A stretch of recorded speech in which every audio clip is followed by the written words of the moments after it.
In the summer of 1941, a political center with a pre-war population of roughly 3.2 million and a large defense industrial base faced convergence from two directions. The German Army Group North advanced from East Prussia and the Baltic states with the 16th and 18th Armies and the 4th Panzer Group under Luftflotte 1. Its planning emphasized rapid encirclement on the operational axes Pskov-Luga, Leningrad, and Narva-Kingisepp-Leningrad to reach the city's southern and southwestern approaches, destroy the northwestern front in detail, and prevent the Baltic Fleet from operating. The Finnish army, mobilized on the Karelian Isthmus and in East Karelia, sought to regain territories lost in 1940 and secure a defensible frontier anchored on pre-war river and lake lines. Soviet leadership, assessing the city's political value and naval infrastructure, ordered it held as a forward bastion. The result was a multi-actor contest in which objectives partially overlapped, but were not identical. Berlin sought to eliminate an industrial and symbolic hub, while freeing forces for operations toward the Volga. Helsinki prioritized national aims tied to 1939-40 borders. Moscow aimed to preserve a fleet, factories, and rail nodes linking the northern, northwestern, and reserve fronts. On 22 June 1941, Soviet intelligence estimates for the Northwestern Theater reflected uncertainty about the distribution of German armored formations, but correctly identified likely thrusts along improved roads leading to Pskov and Ostrov, and along the coastal corridor through Narva. Early reports from border units recorded the collapse of forward screening lines in the Baltic republics within the first 10 to 14 days, indicating that the main Soviet covering forces, rifle divisions with incomplete motor transport, and two mechanized corps with limited serviceable tanks, would have to trade space for time and attempt to stabilize behind major water obstacles. Command changes followed quickly. By early July, the Leningrad Military District was restructured as the Northern, then Leningrad Front, integrating army formations, local militia, and naval infantry. The Stavka directive to build the Luga defensive line transformed a 250 to 300 kilometer arc south of the city into a field of strong points based on villages, bridges, and road junctions, intended to delay a mobile enemy whose logistical tail already stretched back through the Daugava crossings. Industrial and naval assets shaped both calculations and vulnerabilities. The Kirov plant, Ijera Works, and other factories produced tanks, armor plate, artillery, and ammunition. Their output depended on rail links east via Minga-Volkhov-Stroy and north toward the Ladoga littoral. The Baltic Fleet contained two pre-World War I era dreadnoughts, two cruisers, destroyer divisions, submarines, and coastal artillery integrated with the city's air defenses. This force could interdict Gulf of Finland approaches, but required bunker fuel, lubricants, and secure anchorages protected by minefields and shore batteries. German operational planning therefore combined a landward encirclement with naval mining campaigns to bottle the fleet in Kronstadt and Oranienbaum. Air basing on captured Baltic fields brought bomber and reconnaissance coverage to the city's approaches, threatening railheads supplying field armies and the urban population. Public administration confronted immediate choices. Evacuation by rail began in July, August 1941.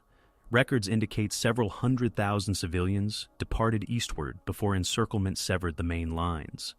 The city's rationing regime tightened stepwise as flour, fats, and fuel inventories were audited.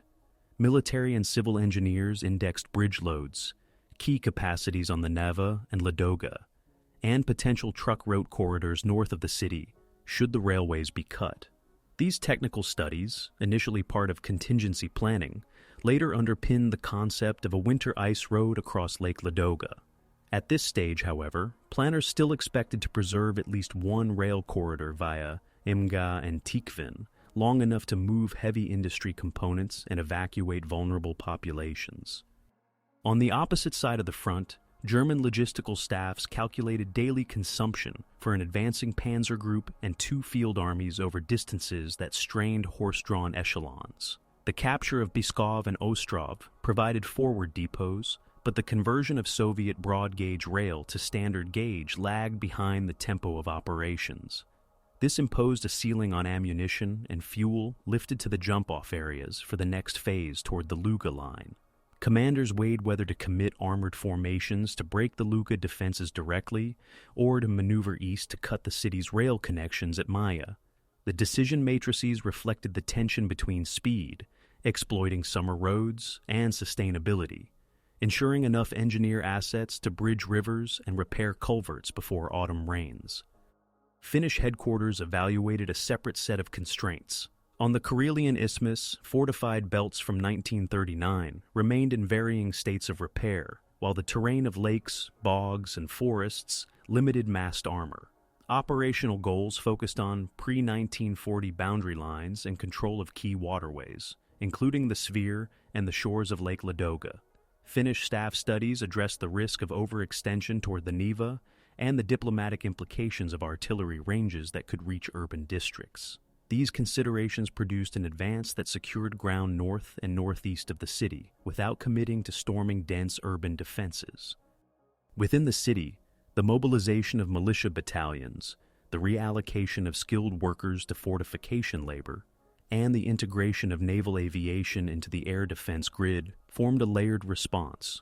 Anti-aircraft coverage was densified around rail yards, power stations, and food warehouses. Civil defense drilled for firestorms and blast damage, cataloging hydrant capacities and establishing bucket brigades where pumps lacked fuel. Grain reserves and bakery throughput were tracked against projected daily rations for different categories: frontline troops, heavy labor dependents, and children, revealing shortfalls if rail inflow ceased for more than several weeks. As August approached, the strategic picture clarified. Army Group North judged that annihilating field forces south and southeast of the city would create conditions to isolate the urban area without street fighting. The Luga line, though improvised, consumed time and materiel. Soviet counter-concentrations around Chudovo and Muga aimed to keep a lifeline open. Air reconnaissance over Lake Ladoga noted harbors at Osinovets and Novaya Ladoga, capable of handling barges and lake steamers, identifying a latent supply channel that would become central only after encirclement. Thus, before the first full winter of war, the parameters of the coming siege were already visible: a metropolis with large but finite stocks, attackers constrained by rail conversion, engineer capacity, and weather, an ally controlling the northern approaches with limited objectives, and a freshwater lake whose seasonal cycles would dictate future supply, evacuation, and the technical problem that later generations would call the road of life. On 10 to 12 July 1941, forward detachments of German 4th Panzer Group crossed the Luga River basin near Soltsi and Staraya Russa, while 18th Army pressed along the Narva-Kingisepp axis. The Soviet response combined regular formations from the newly formed Leningrad front with militia units mobilized in the city. The Luga defensive line, field fortifications erected along a 250 to 300 kilometer arc, absorbed the first mechanized thrusts and imposed delays measured in weeks rather than days. Engineer battalions felled timber, blocked approaches, and mined culverts. Artillery observers registered bridges and road junctions. German commanders, constrained by rail gauge conversion and horse-drawn supply echelons, alternated between direct assaults on nodal villages and flanking probes through forest corridors, seeking to reach the Umga rail junction that controlled the last continuous land artery to the east. By late July, command relationships on both sides clarified. Army Group North, under Field Marshal Wilhelm von Leeb, directed three main groupings: 16th Army in the Lake Ilmen-Novgorod sector, 18th Army on the coastal corridor, and 4th Panzer Group as the mobile reservoir. Luftflotte 1 provided tactical air support from captured Baltic airfields, concentrating on rail yards at Neminga, Tosno, and Chudovo. Opposing them, the Leningrad front unified the 23rd Army on the Karelian Isthmus, the 8th Army covering the Gulf of Finland littoral, and the 48th, 54th, and later 42nd and 55th Armies on the southern approaches. The Baltic Fleet, commanded from Kronstadt, integrated coastal artillery into the urban and harbor defense grid. Minefields and booms guarded the channels to Kotlin Island. Initial German efforts to break the Luga line produced penetrations but not a general collapse. At the Kingisepp and Luga sectors, in late July to early August, Soviet rifle divisions, reinforced by naval infantry and militia battalions, mounted local counterattacks to restore roadblocks and reoccupy strongpoints. These actions incurred losses in personnel and equipment on both sides, but bought time for continued evacuation of industrial assets and civilians by rail through Emga and Volkovstroy. Trains carrying machine tools, electrical equipment, and skilled crews departed eastward in the first half of August, while food and fuel stocks were tallied against projected urban consumption. Ration scales were tightened in stages. Bakeries and warehouses were dispersed to reduce vulnerability to air attack. In the north, the Finnish army advanced toward the pre-1940 frontier. On the Karelian Isthmus, fortified lines were reoccupied.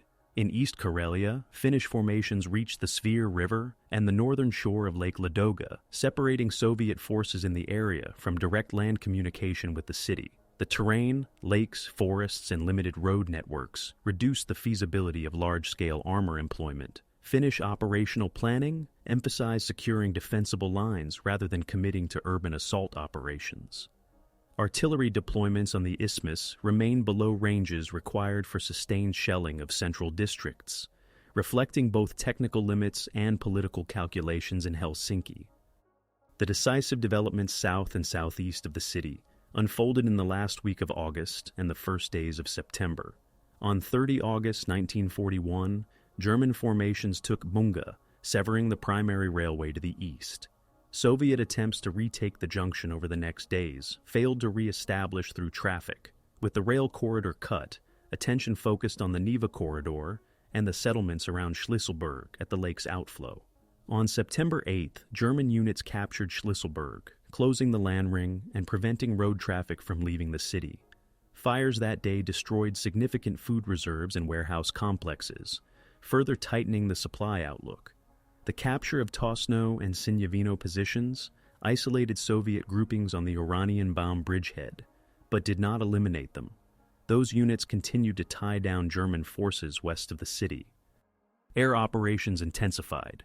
Luftflotte 1 shifted sorties to interdiction of water transport on the Neva and Ladoga, and to attacks on power stations and bridges. The city's air defenses, searchlights, barrage balloons, and anti-aircraft batteries reduced but did not halt bombing accuracy.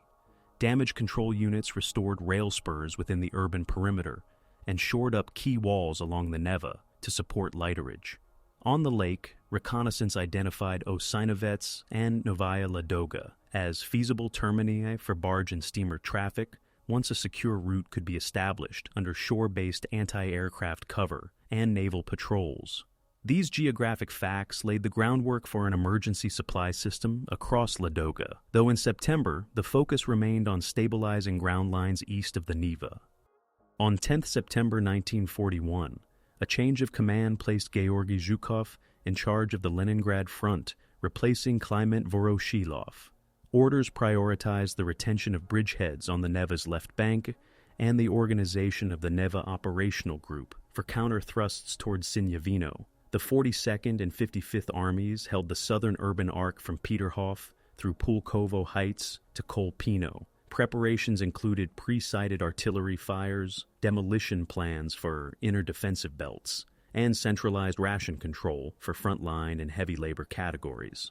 The Baltic Fleet repositioned gun batteries and coordinated with Army headquarters to deliver counter-battery fire against German artillery on the southern approaches.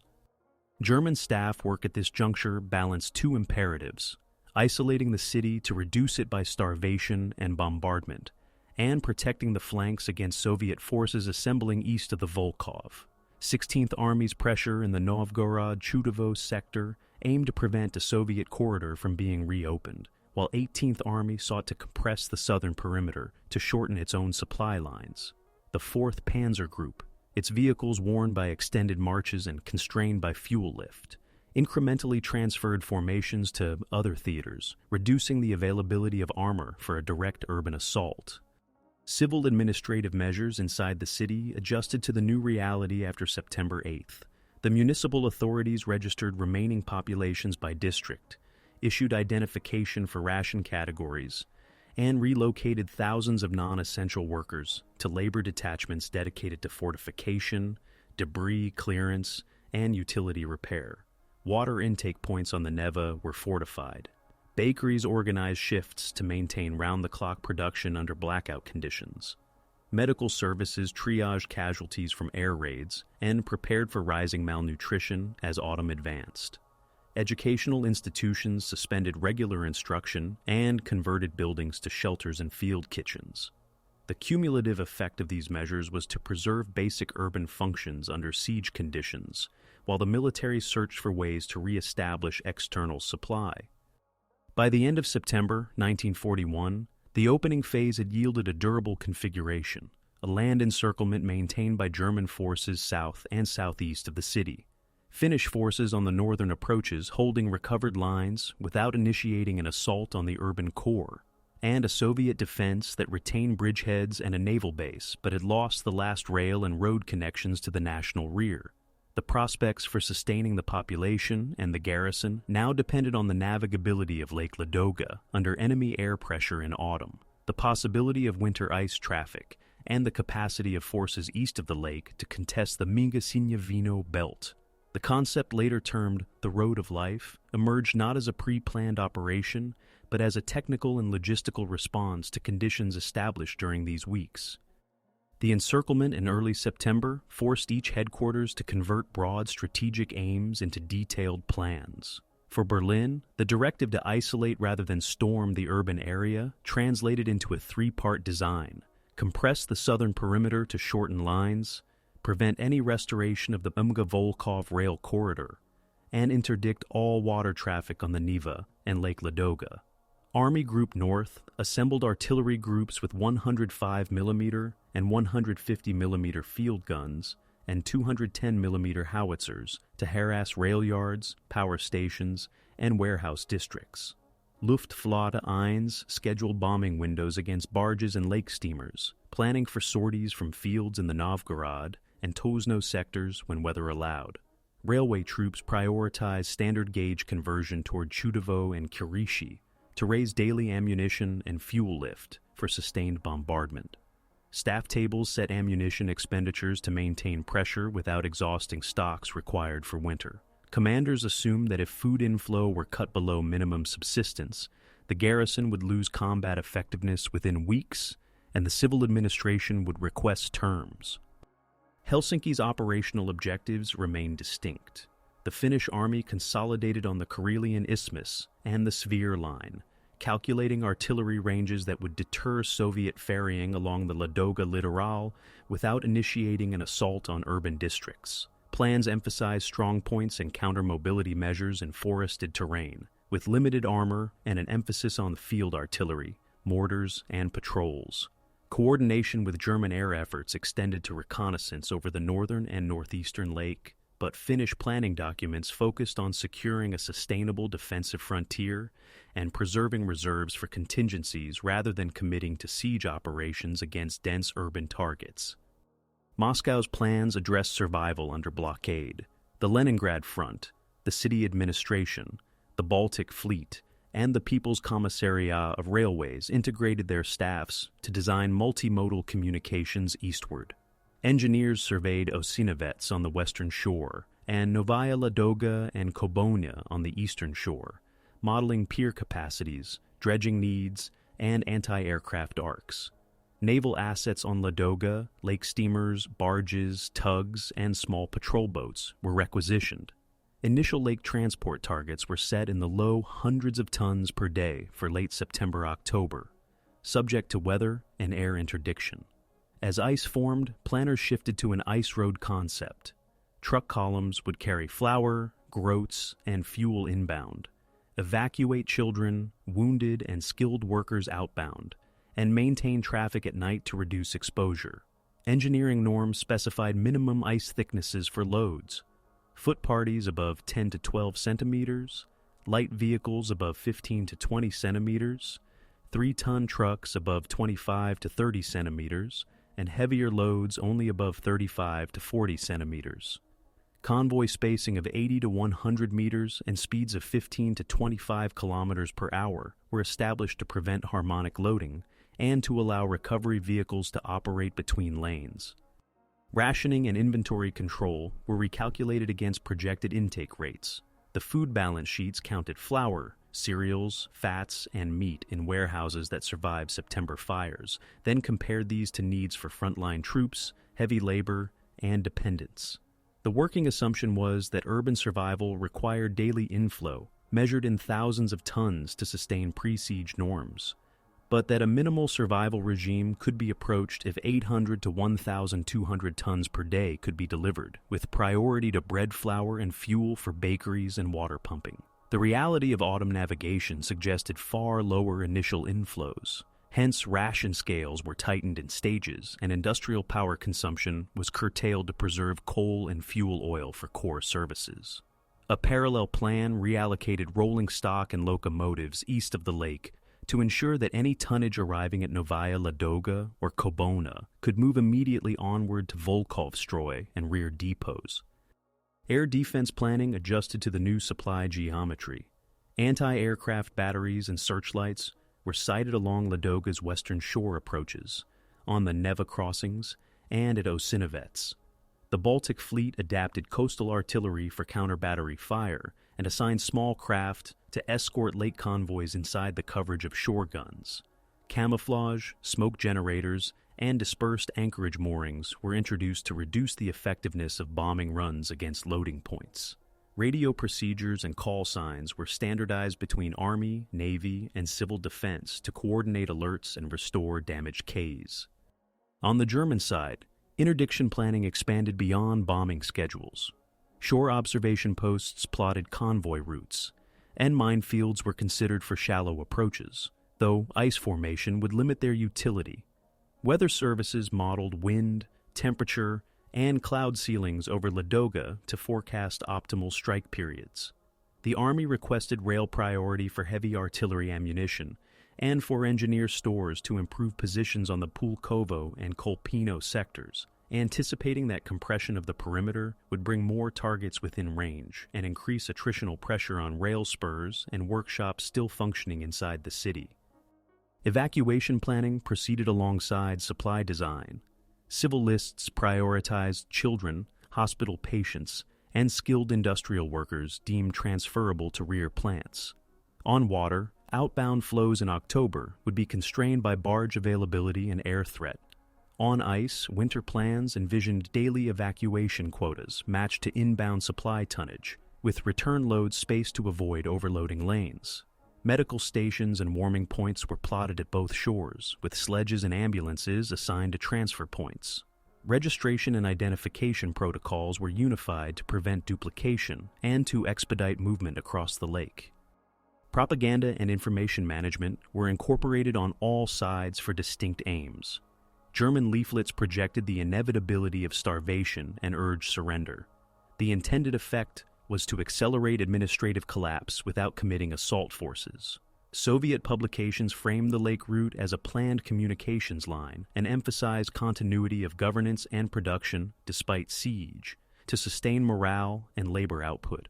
Finnish public messaging highlighted restoration of pre-1940 borders and national defense, avoiding declarations that could imply an intent to attack urban districts directly. Miscalculations were embedded in several plans. German assumptions about the pace at which hunger would neutralize the garrison discounted the potential of a stabilized lake route once ice thickened, as well as the mobilization of civilian labor for wood-fueled transport and heating. Soviet planning for autumn navigation overestimated barge cycle times under sustained air attack and underestimated the impact of September warehouse fires on flour stocks. The expectation of a quick restoration of the Omga corridor proved unrealistic given the loss of Shlisselburgs and the strength of positions at Sinyavino. Finnish staff estimates of indirect artillery effects along the Ladoga shore correctly warned of limited leverage against urban districts, reinforcing the decision to consolidate rather than to escalate. By late October, the planning documents on each side converged on a winter posture. Army Group North, prepared to maintain encirclement, intensify bombardment where ammunition stocks permitted, and disrupt lake logistics by air whenever weather opened the ceiling. The Leningrad front finalized ice road procedures, assembled truck pools dominated by 1.5-ton and 3-ton classes, and trained drivers for convoy discipline under blackout rules. The city administration synchronized rations, bakery fuel, and water supply with the expected cadence of lake deliveries. The calculus for the coming months thus shifted from maneuver to throughput. The side that could better align plans with the constraints of terrain, temperature, transport classes, and munitions would determine whether the blockade produced collapse, or whether an improvised corridor could sustain both a population and a fighting front through the first winter. Operational plans shifted into execution in September-November 1941 along 3 critical sectors: the Neva Corridor, the Sinyavino Heights, and the Ladoga shoreline. On the Neva, the Leningrad front formed assault detachments to cross from the right bank near Moskovskaya Dubrovka and Ust-Tosno. Night crossings using ferries, barges, and canvas boats established small footholds that Soviet reports later designated as the Nevsky Piatachok. The ground, sandbars, and floodplain offered little cover. Artillery from both banks pre-registered each approach. Soviet battalions rotated through these bridgeheads to keep a presence that might someday anchor a relief corridor. German infantry regiments, backed by 105mm and 150mm guns, counterattacked repeatedly to limit expansion. The result was a thin strip of contested terrain, only a few hundred meters deep, held at high cost to both sides, but retaining operational meaning because it prevented a fully uncontested German fire control over the entire left bank. East of the city, the Sinyavino Heights dominated the rail approaches toward Umga and Kirishi. German positions on ridges and in forest belts used interlocking machine gun fields and forward observers to disrupt Soviet assembly areas. Several late September and October attempts by the Neva Operational Group and the 54th Army to drive a wedge toward Mumga stalled after initial gains when counterattacks cut off spearheads in boggy ground. The lack of armored roads limited Soviet armor to short supporting thrusts, and engineer units were forced to lay corduroy tracks under fire. German divisions also reported constraints. Wet autumn conditions immobilized horse-drawn supply columns, and daily ammunition lift depended on standard gauge conversion that lagged behind planned timetables. Tactical air support fluctuated with weather ceilings. When the overcast broke, Luftflotte 1 struck river crossings and marshalling points, and when it closed, ground combat alone decided the day's line. Along Lake Ladoga, the first improvised water convoys began in late September. The Baltic Fleet and Ladoga Flotilla pooled lake steamers, barges, and tugs. Osinovets on the western shore, and Novaya Ladoga or Kobona on the eastern shore became the principal termini. Initial lift was constrained by vessel numbers, lack of spare parts, and air threat. Convoy totals often measured in the low hundreds of tons per day, with wide variance due to storms and raids. Shore batteries and light naval craft extended an anti-aircraft umbrella over loading points, while camouflage nets, dispersed moorings, and smoke generators attempted to degrade bombing accuracy. German reconnaissance located the routes and adjusted attack profiles, seeking to catch barges mid-lake where they were hardest to protect. Both sides treated weather as a force multiplier. High winds that grounded aircraft also endangered small craft, and clear, calm days that favored loading also exposed convoys to coordinated strikes. Inside the city, the administration translated the uncertainty of inflow into ration scales and production priorities. Between September and November, ration categories for workers, employees, and dependents were cut in steps as inventories were re-audited after warehouse fires and air damage. Bread formulations shifted to stretch limited flour stocks, with higher proportions of non-wheat components and milling byproducts. Coal and fuel oil allocations were diverted from non-essential industry to bakeries, water pumping, and power for tram lines used to move labor. The health service expanded field kitchens and feeding points to reduce crowding at bakeries that had become focal points for air raid casualties. These measures were utilitarian and sequential, designed to preserve a minimum of urban function until the lake route could stabilize or a land corridor be restored. The German command sought to turn pressure into positional advantage by compressing the southern arc. Artillery groups targeted the Pulkovo Heights line, the rail hubs at Obukovo and Sortirovochная, and bridges carrying the remaining intra-urban traffic. Engineers improved positions south of Kolpino and pushed forward observation posts to correct fire on factory districts and rail spurs. Yet the decision not to launch a storm of the city's inner belts left the siege dependent on interdiction and attrition. Ammunition economy tables issued to Corps reflected this balance. Harassing fire maintained psychological and logistical pressure, but preserved stocks for counter-battery and for operations east of the Volkhov should a Soviet relief attempt materialize. The first major territorial shift east of Ladoga came with the Tikhvin operation. Beginning in mid-October, German formations drove on the rail junction to cut the line feeding the lake's eastern shore and to push Soviet depots farther from the front. On 8 November 1941, German units entered Tikhvin, severing the nearest railhead to the lake. The Leningrad front and the newly formed Volkhov front regrouped, concentrating rifle divisions and artillery to counterattack along roads hardened by freezing temperatures. Over a month of fighting in the forest and village strongpoints, with limited armor on both sides due to terrain and supply, culminated in Soviet forces retaking Tikhvin on December 9th. This reversal re-established rail access to the eastern Ladoga terminus and had immediate logistical effects. Barges and soon after, sled trains at the far shore could again turn around against a functioning rail line rather than an improvised road network. As air temperatures fell, lake operations pivoted from water to ice. Engineer detachments measured thickness along reconnaissance lanes, radiating from Osinovets and across the central lake. Test convoys of light vehicles were followed by heavier loads as freezing progressed. The truck park available for winter traffic consisted largely of 1.5-ton and 3-ton classes. Axle loads, convoy spacing, speeds, and lane discipline were enforced to limit dynamic stresses. Recovery teams with sledges and cranes were stationed at intervals to respond to breakthroughs and mechanical failures. The first organized truck columns in December aimed to synchronize with bakery fuel cycles and flour distribution schedules inside the city.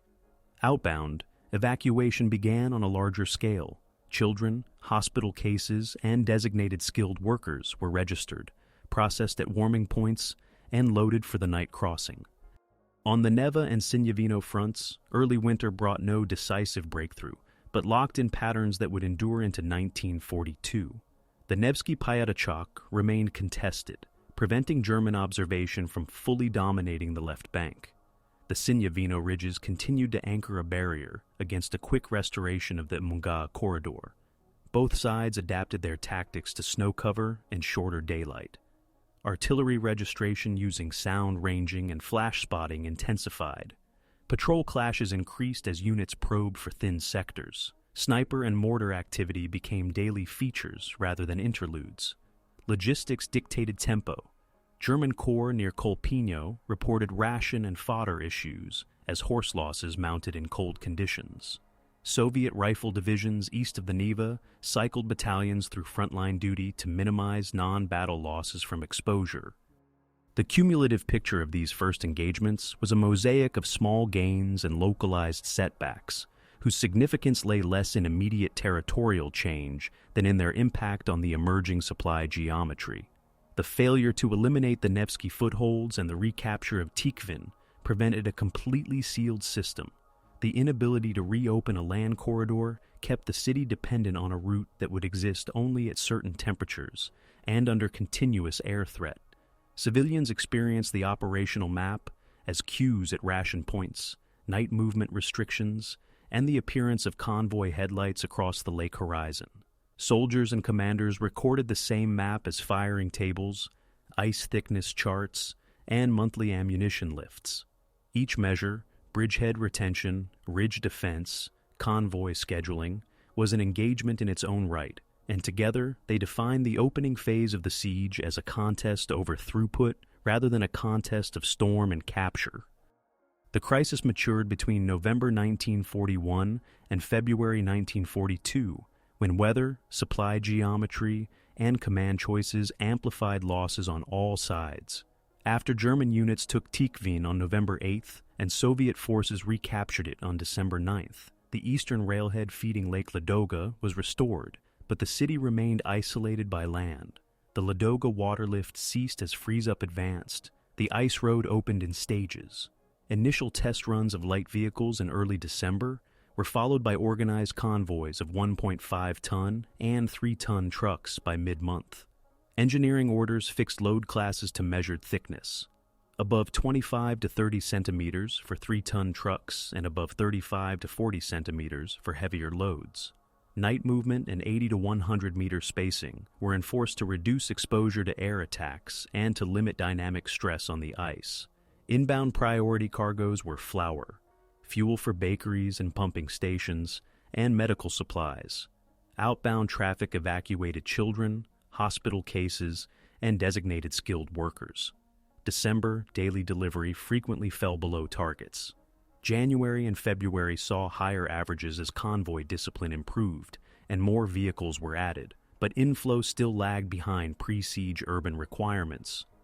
Ration scales were recalibrated to match this reality. On 20th November 1941, bread rations dropped to 250 grams per day for heavy workers, 200 grams for other workers, 125 grams for dependents and children. Flour losses in September, fires, and low December intake forced these levels to hold through early winter. Bread composition shifted toward higher proportions of milling byproducts and non-wheat extenders. On the 25th of December, with the ice road functioning more reliably, rations increased modestly to 350 grams for heavy workers and 200 grams for dependents. On the 11th of February 1942, they rose again to 500 G and 300 G respectively, in line with improved lift. Even with these adjustments, caloric intake for large segments of the population remained below subsistence. Recorded mortality in the city rose sharply in December-February. The peak winter of 1941 to 42 accounted for several 100,000 deaths from starvation and cold. Civil defense reports documented bodies found at tram stops and in apartment courtyards. Medical services tracked dystrophy cases alongside trauma from bombardment. German headquarters converted the encirclement into a winter bombardment regime, calibrated to ammunition stocks and transport capacity. Corps south of the city formed artillery groups mixing 105mm and 150mm guns with 210mm howitzers to harass industrial districts, rail spurs, and power infrastructure. Luftflotte 1 flew interdiction sorties against convoy lanes and loading points when weather permitted. Yet the same cold that solidified the ice road degraded German logistics. Horses died in significant numbers from exposure and poor fodder quality. Frozen lubricants and brittle metal affected motorized units. Reports from units near Kolpino and the Pulkovo line listed ration shortfalls and difficulties moving heavy shells forward over iced roads. Ammunition economy tables limited daily expenditure except for counter-battery and planned concentrations, constraining any attempt to translate pressure into a decisive breach of the inner belts. The Finnish army's winter posture remained a consolidating one. On the Karelian Isthmus and along the Sphere, forces held recovered lines and improved field fortifications. Artillery was cited to deny Soviet freedom of movement near the Ladoga Littoral, north of the city, without committing to extensive fires against urban districts. Patrols, small raids, and counter-mobility measures in forested terrain continued, but no operational plan was adopted to storm the city from the north. This fixed the northern arc of the siege as a boundary rather than an assault axis, shaping Soviet calculations about where to risk limited offensive resources. Within the Leningrad front, command adjustments reflected the stress of the crisis. Georgy Zhukov's September orders had prioritized the Neva bridgeheads and southern defensive belts. Late in 1941, he was reassigned and command shifted through acting commanders while the Volkhov front formed east of the lake. Staffs for the Neva Operational Group and for 54th Army continued to plan limited attacks at Sinyavino to contest German observation over approaches to Munga winter conditions, restricted armor. Artillery and infantry carried the burden. The Nevsky Piatachok remained a thin strip of ground a few hundred meters deep, absorbing continuous attrition while preserving a foothold on the left bank that constrained German fire control. Civil administration translated convoy tables into daily survival. Bakeries operated around the clock under blackout. Wood-fueled stoves supplemented power when coal shorted. Water pumping stations received priority fuel to prevent a cascade of public health crises. Tram services continued intermittently to move labor. Sledges and handcarts replaced trucks in inner districts. Evacuation across the ice proceeded in waves matched to inbound cargo. Registration points on the western shore processed thousands daily when the ice was sound. Warming stations and medical tents on both shores mitigated exposure during loading. By the end of the winter season, several 100,000 civilians had been evacuated via Ladoga by water and ice combined since autumn, reducing pressure on the city's ration system, but imposing social and administrative costs in the rear areas that received them. International factors intersected indirectly with the crisis. The United States extended Lend-Lease to the Soviet Union in early November 1941. After December 7th, U.S. entry into the war accelerated materiel flows already begun under British auspices. Arctic convoys to Murmansk and Arkhangelsk, initiated in August 1941, delivered tanks, trucks, aircraft, aluminum, copper, and foodstuffs. Rail links from the northern ports could not be directed into Leningrad, while land routes around the city were cut. But deliveries into the national system freed internal resources for the northern fronts and for the Ladoga supply chain. German naval and air forces contested the convoys, producing losses that fluctuated with season and escort strength. Those losses did not halt deliveries, but imposed planning uncertainty on Soviet rear services, counting on specific consignments. The price of sustaining the city appeared in detailed ledgers: truck write-offs on the ice road, barge and tug losses to air attack during the autumn navigation, depletion of AA ammunition at Osinovets and along the Neva, and the attrition of rifle divisions rotating through bridgeheads with limited replacements. German formations likewise recorded winter non-battle losses in men and animals, wear on barrels from prolonged harassing fire, and transport immobilization during cold snaps. Finnish units logged frostbite cases and the cumulative strain of garrison duty on long fronts with limited reserves. Each side's winter diaries reduced dramatic narratives to tables of tonnage, calories, and shells expended. In those tables, the winter of 1941 to 42 fixed the siege as a throughput contest in which the lake, first as water, then as ice, was the only adjustable variable.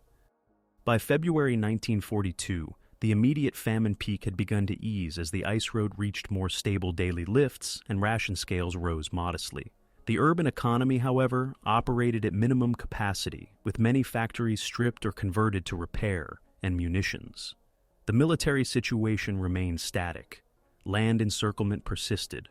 The Sinyavino barrier held. The Nevsky foothold survived. The northern front stayed quiet at the operational level. The crisis phase thus ended not with a breakthrough, but with a fragile equilibrium. The city could be kept alive at high cost. The besieging forces could maintain the ring without assembling the means for a storm. And the wider war, now involving the United States as a belligerent, promised additional resources but also new demands on transport and command attention. Between spring and late autumn 1942, the siege reached its operational peak as both coalitions attempted decisive solutions. In January-May, Soviet efforts east of the city culminated in the Lyuban operation's failure and the encirclement and destruction of large elements of Second Shock Army, which had advanced toward the Tosno-Lyuban line without securing flanks or adequate road nets. The loss reduced immediate prospects for reopening a land corridor and forced a reorganization of the Volkhov front. In January 1942, Wilhelm von Leeb left command of Army Group North. Georg von Küchler assumed control with a mandate to maintain the blockade and, if conditions allowed, to compress the perimeter. German staff simultaneously examined a major assault plan, Nordlicht, envisaging concentration of heavy siege artillery, redeployed after Sevastopol, and massed air power to break the city's inner belts. The concept required time for rail conversion, ammunition stockpiles, and engineer preparation. Soviet headquarters sought to preempt any large-scale German assault by creating continuous pressure on the Neva and Sinyavino axis. Through the spring thaw and into summer, the Leningrad and Volkhov fronts rebuilt assault echelons, stockpiled artillery ammunition forward of the Volkhov, and improved crossing points on the Neva. By mid-August 1942, they launched the Sinyavino offensive with 8th and 54th Armies from the west and 2nd Shock Army from the east, converging on the ridge system that dominated approaches to Mumga. Initial gains carried Soviet infantry through forest belts and boggy ground to threaten German observation posts over the rail corridor. The terrain limited armor. Engineers laid corduroy roads under fire for light tanks and artillery. German 18th Army reacted by shifting reserves and committing formations redeployed from the south, including elements earmarked for Nordlicht. In the resulting battles, both sides fought to hold or deny narrow ridges and causeways. Penetration and counter-penetration alternated, but no continuous breach opened. The intensity of the fighting at Sinyavino altered higher-level plans. The German intention to stage Nordlicht as a deliberate, artillery-heavy assault on the city's inner defenses collided with the necessity of stopping converging Soviet thrusts east of the lake. Ammunition earmarked for a set-piece bombardment was diverted to counter-battery and defensive fires. Engineer units that were to prepare storm groups were reassigned to reinforce field positions on the ridges. The operational economy of force on one front thus canceled the massing of force on another. The assault plan remained on paper. During September near Mumga, the first Tiger tanks of Schwer Panzerabteilung 502 were committed in small numbers. Mechanical issues and boggy approaches and limited fields of fire reduced their effect in the initial outings, though subsequent employment on the firmer ground improved their value in counterattack roles. The battles tapered in October as both sides reached attritional limits. The ridgeline remained in German hands, and the land ring stayed unbroken. While the ridges decided the operational geometry, Lake Ladoga decided the city's survivability. The summer navigation of 1942 resumed barge and steamer convoys after ice out, with the Ladoga flotilla, shore anti-aircraft, and fighter cover attempting to raise daily lift. Loading at Osinovets increased with additional piers and cranes. On the eastern shore, Novaya Ladoga and Kobona expanded reception and transshipment. Weather, air interdiction, and tonnage limits on shallow draft craft capped throughput. But cumulative monthly inflow rose compared to autumn 1941. Technical innovations appeared, improved camouflage and smoke at loading points, better convoy radio discipline, and standardized cargo pallets to accelerate turnarounds. Parallel engineering projects laid an underwater pipeline across part of the lake to move fuel independent of barge cycles and strung power and communications lines to stabilize essential services. These measures did not remove the need for bulk cargo by water and, later, by ice, but they diversified the supply portfolio and reduced single-point vulnerability. Inside the city, industry and administration adapted to a second campaign season under siege. Factories that had retained core machine tools shifted to repair and munitions, producing artillery shells, mortar bombs, and spare parts for front units. Workshops armored cabs on trucks for lake convoys and built sledges for winter traffic. The ration system, temporarily increased after the first winter's nadir, remained linked to convoy output. Bakeries calibrated flour mixes against weekly deliveries, and waterworks balanced pump schedules with fuel availability and power stability. Evacuation during summer navigation removed additional civilians, reducing demand on the ration ledger while complicating rear area housing and employment in receiving regions. Air defense adapted to recurring raid patterns with revised searchlight and barrage balloon layouts and focused protection on marshalling yards, quays, and power substations, whose destruction would have had disproportionate effects. Finnish forces continued to hold the Karelian Isthmus and the Sphere Line, improving fortifications and field works while avoiding an assault into the urban area. Patrols and artillery interdiction constrained Soviet movement north of the city and along the Ladoga littoral, but left the siege's decisive supply line, across the lake, outside sustained ground threat from that direction. This steady northern posture freed German formations for the Sinyavino battle, yet also limited options for a multi-axis compression of the city's perimeter. Soviet planning accordingly concentrated offensive resources on the Emga-Shlisselburg sector, where success could generate a corridor regardless of the isthmus. At the tactical level, the peak period registered in artillery tables and medical logs. On the ridges east of the lake, daily expenditure for both sides ran at levels intended to prevent consolidation, rather than to prepare for deep exploitation. Infantry losses accumulated in the company-sized attacks over prepared positions, with supply determining tempo. When railway lift to German forward depots dipped, assault activity slackened. When Soviet barge deliveries of ammunition to the eastern shore caught up after weather delays, local pushes resumed. Air power fluctuated with ceilings. Clear days brought bombing of marshalling points, road junctions, and ferry slips. Overcast returned the contest to field guns and mortars. The Nevsky Pyatatchok persisted as a thin foothold on the left bank, absorbing and inflicting attrition without expanding enough to alter the larger map. The cumulative outcome of 1942's peak season was paradoxical. The side that aimed to storm the city could not free the resources to do so, and the side that aimed to open a corridor could not dislodge the ridge system that blocked it. Yet, the balance was not static. Lake logistics reached higher sustained averages in late summer than in 1941.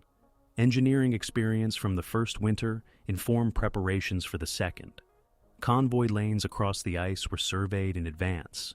Repair depots for trucks and tractors were enlarged. Anti-aircraft positions at Osinovets were reinforced. Recovery teams with cranes and sledges were staged at intervals along planned routes. On the eastern shore, railheads and warehouses at Novaya Ladoga and Kobona were hardened with revetments and dispersal to reduce the effect of raids. As autumn 1942 closed and freeze-up began, both sides faced constrained choices. Army Group North retained the blockade but had exhausted the window for a deliberate storm. Kukler's reports emphasized holding ground and preventing a Soviet breach rather than renewing offensive preparations.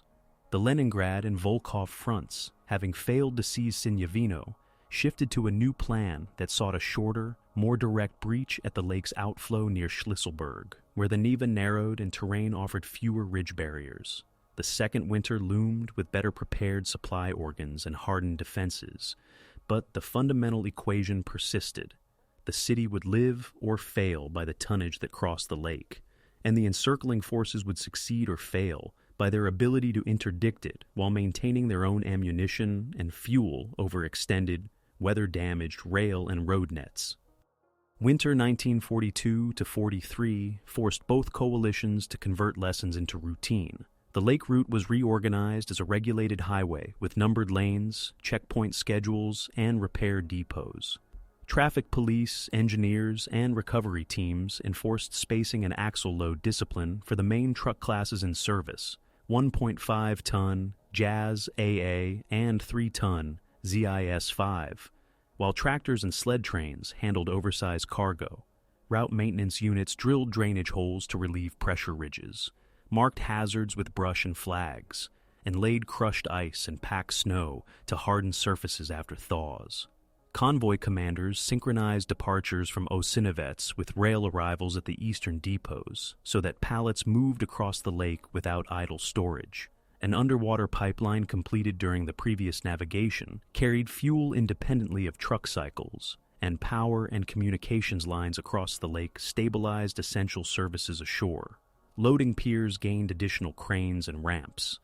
On the western bank, bakeries and waterworks received priority fuel, and their schedules were keyed to the expected night lifts. Interdiction adapted in parallel. German air units refined strike profiles for the convoy lanes, timing attacks to twilight periods when searchlights and fighter cover were less effective. Bombers and fighter bombers targeted choke points near shore, where columns compressed for entry and exit. To counter this, shore batteries extended anti-aircraft belts. Radios standardized call signs between naval escorts and shore observers, and smoke generators obscured staging areas. When weather grounded aircraft, German artillery intensified harassing fire on marshalling yards and key lines within the city. When ceilings lifted, sorties resumed against Osinovets and the Neva crossings. The net effect was cyclical. Peaks in interdiction, lower daily inflow for several days until repairs and dispersal restored the prior cadence. Ration administration integrated these fluctuations into a predictable regime. Bread allotments, increased after the first winter's nadir, were now adjusted to weekly delivery tables rather than emergency decrees. Flour mixing standards and mill output were matched to convoy manifests, and a reserve buffer, measured in days rather than weeks, was maintained for bakeries, hospitals, and water pumping. Evacuation continued in the opposite direction during safe windows, removing children, hospital cases, and designated skilled workers. Registration, medical screening, and warming points at both shores reduced exposure time during loading, while receiving districts in the rear adjusted housing and employment plans to absorb the flow without halting the outbound cycle. Military formations on the urban perimeter shifted from crisis holding to routine rotation. On the southern arc, Peterhof to Kolpino, rifle divisions cycled battalions through forward trenches to minimize non-battle losses from exposure. Mortar and artillery plans relied on pre-sighted concentrations and sound ranging for counter-battery, with ammunition expenditure tables designed to preserve stocks for local counterattacks. Sniper and patrol activity increased during short daylight periods. Night raids probed wire belts and culverts, looking for seams created by unit reliefs. The Nevsky Piatachok persisted as a narrow strip anchoring observation across the Neva. Its garrison rotated more systematically, and pontoon repair detachments were positioned to restore crossings after ice breakup. East of the lake, the Volkhov Front rebuilt assault echelons after the 1942 attrition. Infantry brigades trained in forest assault tactics, engineers stockpiled fascines and prefabricated bridges, and road troops improved lateral tracks to support artillery displacement. The experience of failed broad front pushes against the Sinyavino ridges informed a new emphasis on narrower penetration attempts, supported by concentrated artillery and short-armored thrusts on causeways firm enough for tracked vehicles. This doctrinal adjustment did not guarantee success, but it translated the previous season's lessons into practicable tables for ammunition, engineer stores, and time-phased objectives. German units around Neva and Sinyavino adapted in mirror image. Fieldworks deepened, communication trenches were duckboarded, wire belts were overlapped with mined gaps registered by machine gun crossfire. Reserve companies rehearsed counterattacks along cleared forest rides, and signal detachments strung additional lines to forward observation posts to reduce latency in artillery corrections. Logistics remained a limiting factor. Winter horse losses and rail bottlenecks constrained the forward lift of heavy shells and engineered timber, and barrel wear from prolonged harassing fire forced rotation of tube artillery to rear workshops. Corps maintained ammunition economy tables that prioritized counter-battery and defensive barrages over preparatory fires for operations no longer scheduled on the winter calendar. North of the city, Finnish forces continued a consolidation strategy on the Karelian Isthmus and the Svir Line. Field fortifications were improved. Patrols and artillery interdiction limited Soviet freedom of movement near the Ladoga littoral, but no operational plan sought to enter the urban area. The predictable posture reduced the risk of surprise from that direction and allowed both Soviet and German staffs to treat the Northern Arc as stable in their resource ledgers. Finnish logistics experienced their own winter constraints, fodder, medical, and rotation schedules on long static fronts, which were handled through incremental adjustments rather than escalatory measures. Inside the city, adaptation extended beyond rations.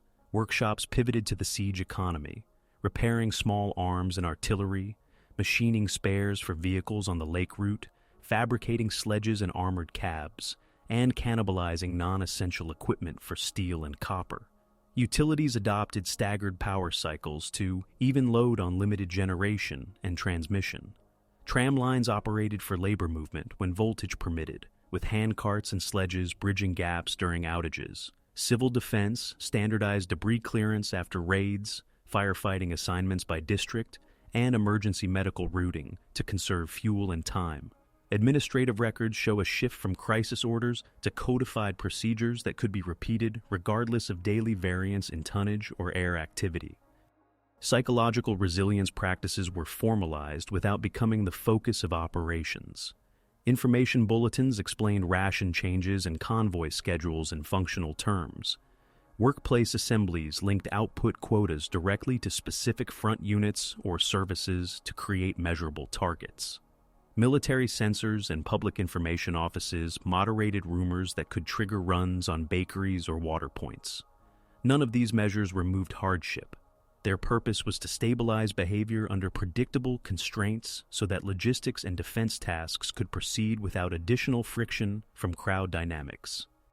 Partisan activity in forests south and east of Ladoga had localized effects on German supply and liaison routes. Rail sabotage, ambushes on courier traffic, and intelligence passed to Soviet formations, occasionally forced delays or rerouting of small convoys.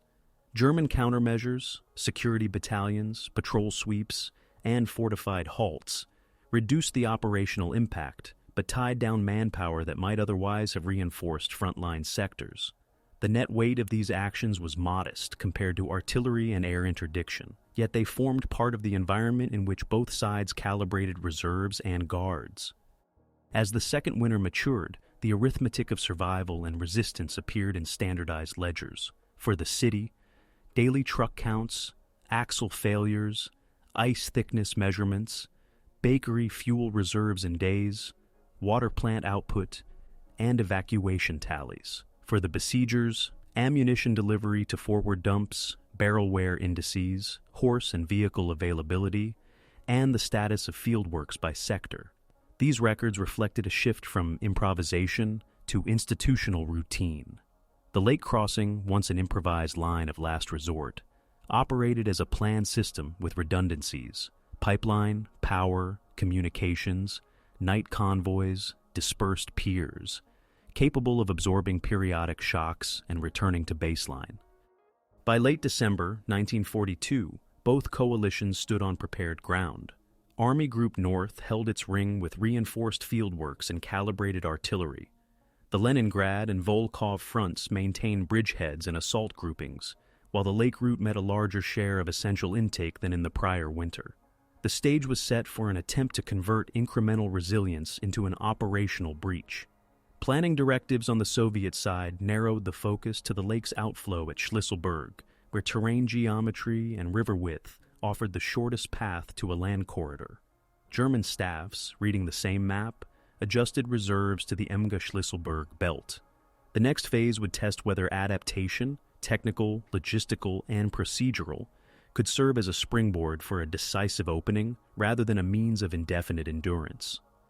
The plan that both Soviet headquarters converged on for winter 1942-43 narrowed the effort to the Neva's outflow, where geography offered a short, direct breach. On the 12th of January 1943, the Leningrad Front's 67th Army attacked eastward from the right bank, between Shlisselburg and Moskovskaya Dubrovka, while the Volkhov Front's 2nd Shock Army struck westward from the Lipka-Sinyavino sector. The frontage was compact, roughly 12 to 16 kilometers, and the objective defined in meters rather than tens of kilometers. Seize Shlisselburg, take the ridges south of the lake, and meet on the line Workers' Settlement Number 1-5 to open a corridor along the southern Ladoga shore. Artillery density was concentrated to an operational maximum for this theater. Rocket artillery and heavy howitzers fired timed concentrations to cut German communications trenches and to suppress strong points mapped during months of reconnaissance. Ice crossings and prefabricated bridges allowed assault battalions to jump off under cover of darkness and smoke.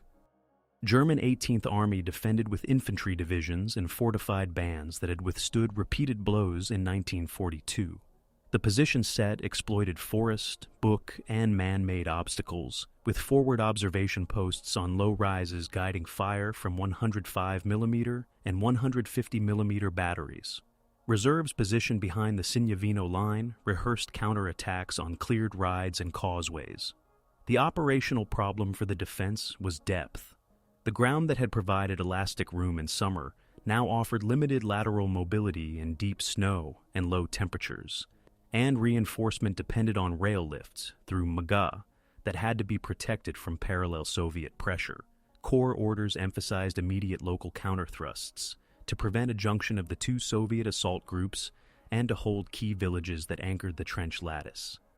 In the first 48 hours, Soviet formations created shallow salients at multiple points. On the west bank, assault groups forced the Neva ice, established footholds on the far bank, and pushed into Shlisselburg's outskirts. On the east, Second Shock Army penetrated in the forest belt south of the lake. Engineer battalions laid corduroy under fire to move guns forward. Bridging parties restored crossings as ice fractured under artillery impacts. The cost in equipment and personnel rose on both sides in short-range fights over strong points identified by number rather than name. German counterattacks, launched by company and battalion groups, recaptured trenches and stalled several thrusts, but could not roll back all the gains simultaneously. The assault's geometry, two converging efforts with minimal lateral gaps, reduced the defenders' ability to redeploy scarce reserves. On 15th to 17th January, the operational picture resolved. West Bank units enlarged the Shlisselburg foothold. East Bank spearheads broke into workers' settlement number 1-5. By 18 January 1943, forward elements linked up along the southern shore of Lake Ladoga. The land ring that had existed since September 1941 was cut on a front roughly 8 to 11 kilometers wide. Soviet reports recorded the capture of Shlisselburg and adjacent heights. German accounts noted the loss of the immediate lakeshore corridor, but retention of dominant ground farther south, which still barred a wider breakthrough toward Manamika. The corridor did not end the siege. It altered its terms. The city no longer depended exclusively on water and ice. A narrow land route existed, under artillery fire, that could be engineered into a rail and road connection. Commanders converted success into a throughput problem within days. Engineer armies began laying a single-track railway across the corridor from Poliani on the main line to the Neva's west bank, a distance of roughly 30 to 35 kilometers, depending on routing. Temporary bridges and trestles were built with standard gauge track to connect with the broader network east of the lake. The first trains ran in early February, within about 17 to 20 days of the link-up, carrying flour, fuel, and ammunition inbound and evacuating civilians outbound. Daily capacity in the initial weeks was modest compared to peacetime norms, but significant against the winter baseline. Hundreds of tons per day by rail, synchronized with ongoing ice road columns, and with a fuel pipeline that reduced tanker tonnage. Shore batteries and camouflage protected the corridor's terminals. Trains moved at night through the most exposed segments to lower the risk from observed fire. German 18th Army treated the breach as a warning that larger designs might follow. Counterattacks in late January and February sought to narrow or sever the corridor by retaking specific ridges and settlements. Artillery registered the rail embankment and bridges to interdict movement. Ammunition tables prioritized counter-battery and interdiction over harassing fire in other sectors. The defensive aim was to prevent the corridor from widening into a full operational rupture toward Umge and to keep the railway's throughput below the threshold that would allow a sustained buildup inside the city for a general offensive. Soviet staffs attempted to exploit the opening with a broader plan, subsequently known as Polar Star, intended to destroy the 18th Army and roll the front back from the city entirely. The corridor's creation enabled staging and supply for this ambition, but terrain, weather, and German resistance limited results. Attacks beyond the corridor collided with the same ridge systems and prepared positions that had stopped operations in 1942. Gains were local, the rail link endured, the German lines south and southeast of the city held. The turning point was thus partial and specific. A narrow land bridge under fire, a rebalanced supply portfolio, and a modest but real increase in daily intake that raised ration security and freed military planners to consider operations not strictly subordinated to ice thickness and barge cycles. For civilians and logistics officers, the shift registered in schedules rather than maps. Bakeries synchronized output with train arrivals. Waterworks adjusted pump cycles to more reliable fuel deliveries. Evacuation lists shifted from purely ice road dependent to mixed mode. For battalion and battery commanders on both sides, the change appeared in fire missions, interdiction of rail segments, counter-battery duels over new gun lines, and patrols probing embankments and tree lines that had become logistical arteries.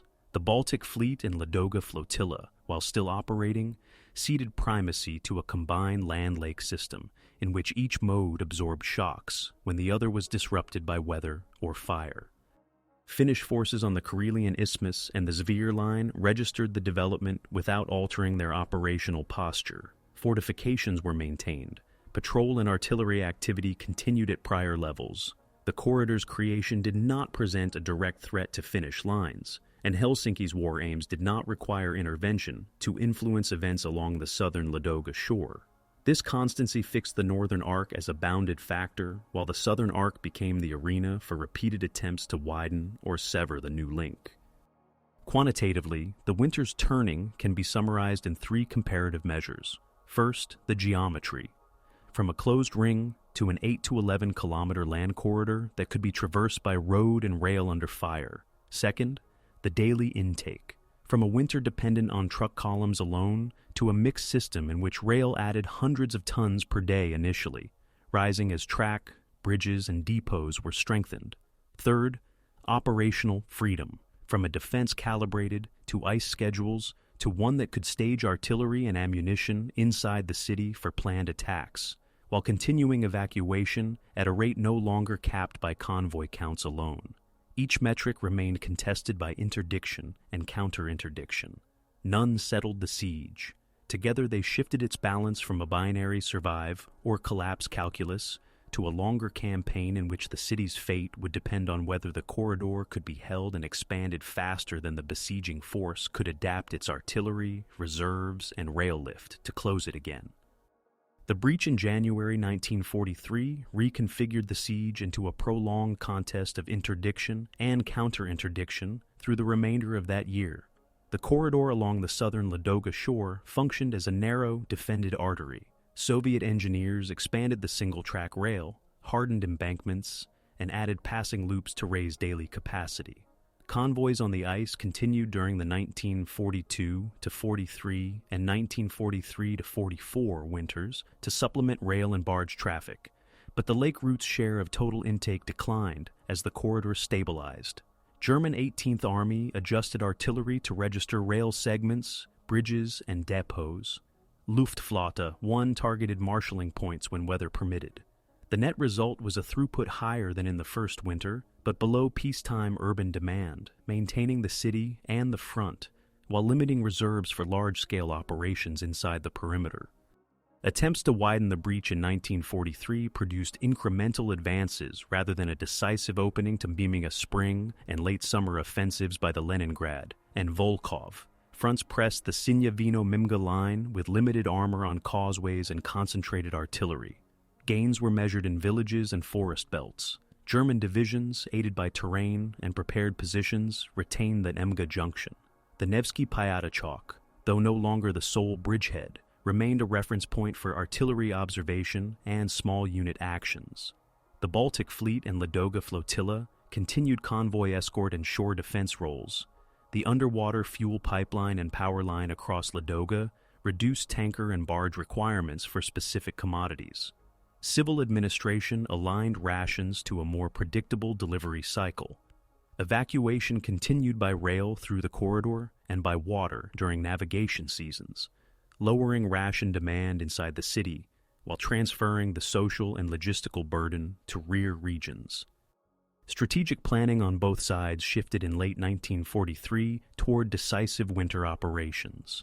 Army Group North, under Kukler, prepared layered defenses from the Iranian-bound bridgehead east to Kolfino and from Sinyavino to Manga, with reserves positioned for counterattacks along road nets improved for winter. The Soviet side concentrated artillery, built stocks of shells and engineer stores forward of the corridor, and covertly moved formations across the frozen Gulf of Finland to enlarge the Iranian-bound bridgehead.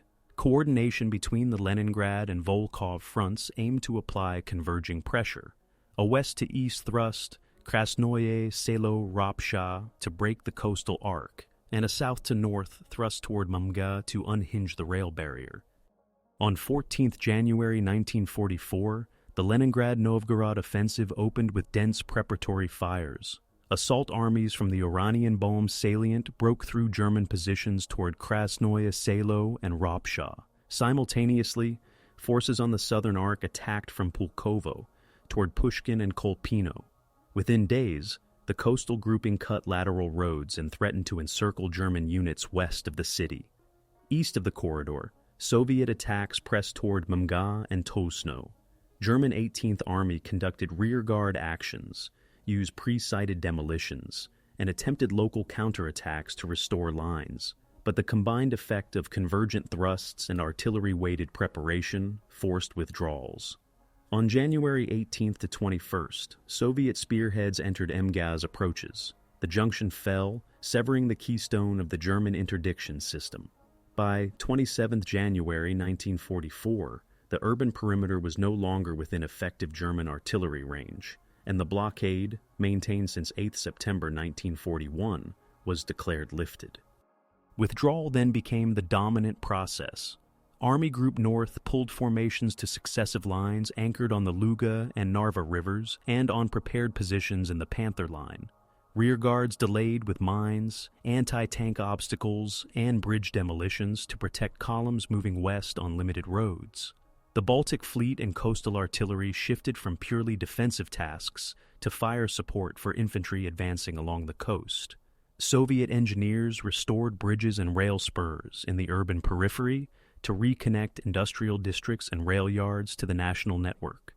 The Shlisselburg-Poliani emergency line, crucial in 1943, was supplemented and then superseded by the reopened main line through Mja, enabling multi-train daily schedules rather than single-track metering. For Finnish forces on the Karelian Isthmus and the Sphere Line, the end of the blockade did not immediately change positions. Finnish units held to their fronts through winter and spring 1944, improving defenses while monitoring Soviet concentrations north of the city. Only in June 1944, in the Vyborg-Petrozavodsk offensive, did Soviet armies push the front northward, leading to a Finnish withdrawal to new lines, and, later, to an armistice in September 1944. Throughout the siege's final phase, the Finnish arc remained distinct from the German withdrawal, shaping the geography of operations and the allocation of Soviet resources. Inside the city, the cessation of regular bombardment and the restoration of rail links translated rapidly into administrative tasks, reconstituting public transport, re-establishing full water pumping schedules, standardizing rations to peacetime categories, and reopening industrial lines beyond repair work. The transition was not instantaneous. Mines, unexploded ordnance, damaged substations, and missing skilled labor slowed normalization. Health authorities addressed the cumulative effects of malnutrition and epidemics. Housing authorities recorded large numbers of unoccupied dwellings due to evacuation and mortality. The road of life retained historical and logistical relevance through the winter of 1943 to 44, but ceased to be the primary artery once the Mjømga main line reopened. The lake pipeline continued to move fuel until terrestrial lines were fully restored. Quantitative summaries of the siege's end reflect differences in sources and counting rules. The land ring lasted from August 9, 1941 to January 18, 1943.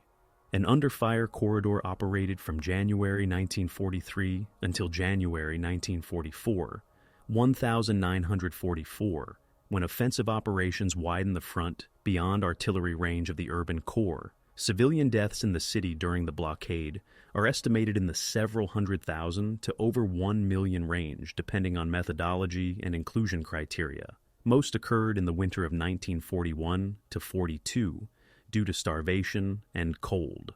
Military losses in the Leningrad sector, Soviet and German, include killed, wounded, and missing across multiple offensives and defensive phases. Published aggregates vary by archival series and periodization. Evacuation totals by rail and water across 1941 to 44 amount to hundreds of thousands. Inbound tonnage over Ladoga and the corridor rose from low hundreds of tons per day in late 1941 to combined daily figures in the thousands by late 1943, when rail, barge, and pipeline were simultaneously in service.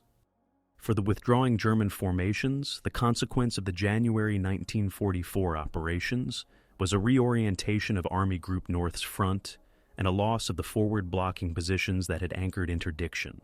The shift to the Panther and Narva lines preserved forces for continued defense in the Baltic, but conceded the siege's strategic objective, preventing the city from functioning as a major base. For the Soviet side, the immediate outcome was restoration of unimpeded land communications and the ability to stage forces westward for continued operations. For Finnish forces, the period confirmed the separation of their sector from the urban battle and set conditions for the subsequent summer campaign. The after phase thus combined military withdrawal with administrative reconstruction. Rail timetables replaced ice thickness charts. Artillery target lists gave way to clearance and rebuilding plans. The Road of Life, conceived as a technical workaround to a closed ring, transitioned into commemoration even as its fuel pipeline and depots continued to serve until permanent networks were repaired. The siege ended as a logistical state before it ended as a historical memory. In operational terms, the decisive factors were the breach near Shlisselburg, the recapture of Mumga, and the retirement of German artillery beyond effective range, which collectively removed the constraints that had defined the city's existence since 1941. The siege concluded militarily in January 1944, but its consequences continued to shape institutions, planning doctrines, and public memory for decades. The period of complete land encirclement lasted from September 8, 1941 to January 18, 1943, approximately 872 days when counted inclusively, after which an under-fire corridor operated for 1 year until late January 1944.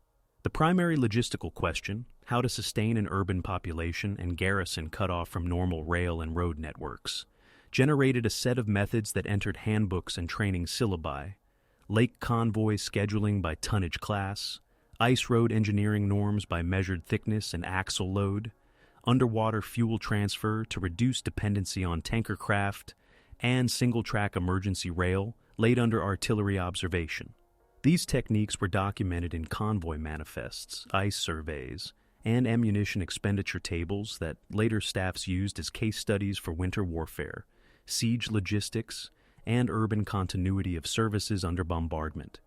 For the Soviet side, the operation's legacy was twofold. In the military domain, staffs recorded that survival depended on aligning throughput with a minimal ration ledger and on holding tactical footholds, Nevsky Pyatatchok, Shlisselburg, that constrained enemy observation and permitted a corridor to be opened. In the administrative domain, the price of sustaining the city appeared in ledgers rather than slogans: truck write-offs on the ice routes, barge and tug losses to air attack, the months in which bakeries were fueled or unfueled, and evacuation cycles matched to inbound cargo. Evacuation by rail, water, and ice between autumn 1941 and 1944 moved well over 1 million persons. The precise total varies by inclusion rules for categories and repeated movements. Civilian mortality estimates inside the city also vary by method and periodization, ranging from several hundred thousand to over 1 million, with the peak concentrated in winter 1941 to 42, when bread rations fell to 125 to 250 grams per day for many categories before later increases. In post-war commemorations, these numbers were framed through medals, unit honorifics, and memorial complexes. In archival publications, they were debated through warehouse inventories, ration cards, and hospital registers. For German command and historiography, the outcome documented limits rather than possibilities. Army Group North's records show that artillery and air interdiction could depress urban throughput and inflict regular losses on rail spurs, quays, and power plants. But that systematic elimination of an urban stronghold without assault required a combination of ammunition, lift, rail conversion, and winter transport capacity that proved insufficient when demands elsewhere in 1942, to 43 diverted resources. Plans to storm the city, Nordlicht, remained conditional on large allocations of siege artillery and air power. The Sinyavino battles of late 1942 forced reallocation of those assets to defensive needs. After January 1944, withdrawals to the Luga, Narva, and Panther lines conserved formations for later campaigns, but conceded the operational aim of maintaining artillery range over the metropolis. In later analysis, German staff studies pointed to overextension of horse-drawn transport in winter, barrel wear from prolonged harassment fire, and the inability to sever lake communications for sustained periods once ice discipline matured. Finnish documents preserved a different legacy. On the Karelian Isthmus and the Svir Line, the Army maintained positions achieved in 1941 while avoiding an assault on dense urban districts. Artillery and patrol activity constrained Soviet movement along the northern Ladoga shore, but operational plans did not seek to convert pressure into urban entry. This produced a stable northern arc that persisted until the Vyborg-Petrozavodsk offensive of June 1944 and the armistice that followed in September 1944. In Finnish historiography, the sector is analyzed as a separate theater with national political aims primarily tied to restoring pre-1940 frontiers and establishing defensible terrain lines, not as an adjunct of the German siege plan against the city itself. In international logistics, the siege intersected with a broader material flow. Deliveries under British and later United States Lend-Lease moved through Arctic ports beginning in 1941. While the city could not be supplied directly by rail from those ports during full encirclement, consignments into the national rear freed internal transport and stocks for the northern fronts and, indirectly, for the Ladoga corridor. Arctic convoy losses fluctuated with season and escort strength. Despite attrition, deliveries continued, and Soviet planning documents treated them as one variable among many in balancing fuel, food, and munitions across fronts. The road of life entered public memory as a technical term rather than a metaphor, a regulated traffic system over Lake Ladoga in winter, and a paired barge convoy system in summer, connected to a time-metered ration and evacuation program. Its contribution is measurable not only in tonnage tables but also in sequences. December test runs, January convoy stabilization, February rail link commissioning after the Shlisselburg breach, and subsequent mixed-mode operations that combined rail, barge, truck, pipeline, and power line. The narrow corridor opened on the 18th of January 1943, about 8 to 11 kilometers wide, was engineered into a single-track railway in roughly 17 to 20 days, with nightly runs to reduce observed fire risk. These parameters, distances, timelines, axle loads, rate of fire for counter battery, structure the enduring technical narrative of how an encircled metropolis was provisioned. Post-war debates address responsibility and representation rather than only chronology. Soviet-era publications emphasized unity of command and endurance. Later, scholarship, working across Russian, German, Finnish, and Allied archives, compares ration policy, evacuation triage, and the opportunity costs of attempting to reopen the Emija corridor earlier versus concentrating on the Neva's outflow.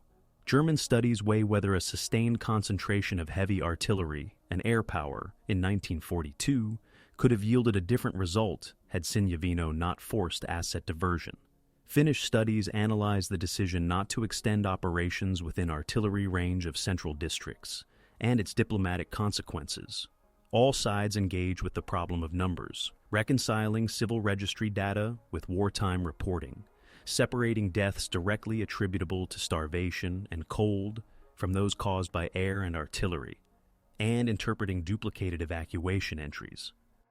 Commemoration followed administrative lines, the lake approaches, the Shlisselburg, Poliani emergency railbed, and the Nevsky bridgeheads became fixed points in remembrance through museums, preserved earthworks, and anniversary rites. Annual observances mark the 27th of January as the day the blockade was lifted. Technical exhibits preserve convoy schedules, ice thickness charts, and fragments of rolling stock to document logistics rather than to dramatize it. This choice reflects the way the siege was experienced by most participants, as ration scales, queue lengths, convoy spacing, and firing tables, not as singular climactic episodes. In broader military history, the siege's legacy is a portfolio of constraints and adaptations.